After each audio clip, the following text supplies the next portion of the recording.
so the history of the alphabet. It's something that we use every day without thinking about it. Language. What is language made up of? Words. And what are words made up of? Letters. And what do letters make up? The alphabet. Have you ever wondered why or how these weird characters, or where they come from, or how you can read and understand them? The history of the alphabet is actually very intriguing because it is part of our everyday lives. We use it every day. With this being a speech class, I feel like it's super important for us to learn the basis of where speech came from. So where did it come from? The earliest mentions of the alphabet date back to 2700 BCE in ancient Egypt. When you think of ancient Egypt, you think hieroglyphics. There were 22 hieroglyphics representing syllables beginning with a consonant with the speaker either including or excluding a vowel to make a word. They're mostly used as pronunciation tools, grammatical inflections, which basically means changing a word to make an alternate form to have a new meaning, or to write foreign languages. Another earlier dating is the Bronze Age in 1700 BCE in Central Egypt, which is known as the Proto-Sinaitic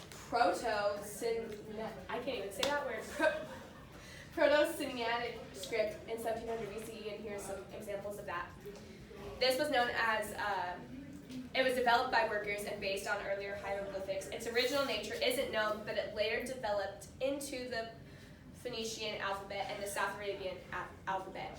And unlike other alphabets in this period, it wasn't fully developed and only contained a few letters because it was meant as a way for traders to communicate effectively without being, I guess, the smartest people in the world.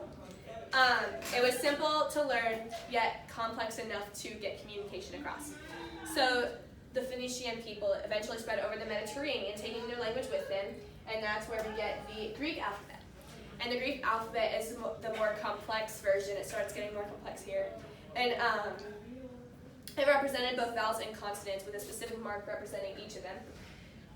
You can see this in the Roman Empire and in the King James Version of the Bible because this is where Latin came into play. And Latin, as we know, is a dead language. And because it's a dead language, the dead language just means that it's not verbally spoken anymore, but it's still found in religious texts and mainly prominently used in the Catholic Church.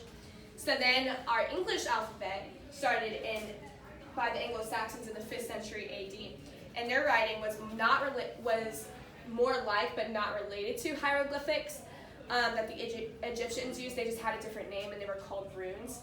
As we can see,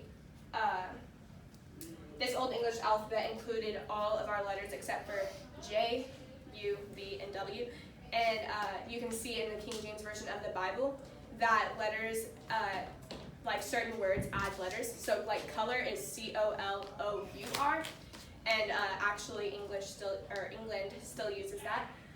The drawing of the letters originated in an earlier version of the Arabic alphabet, and they came up with the concept of writing and reading from left to right, and they also came up with the concept of using capital letters and where to have lowercase and capital letters in sentences and how they appeared in a word. And they also used vowels that had not been previously used.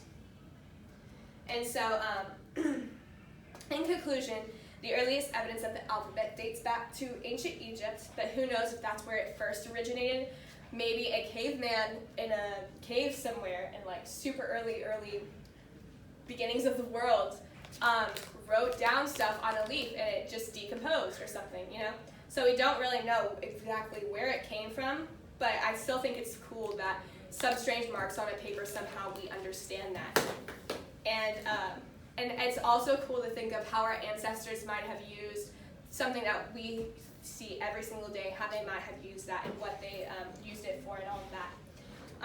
So it started in Egypt, and from there it just grew. And so every single culture just has a different spin-off of it.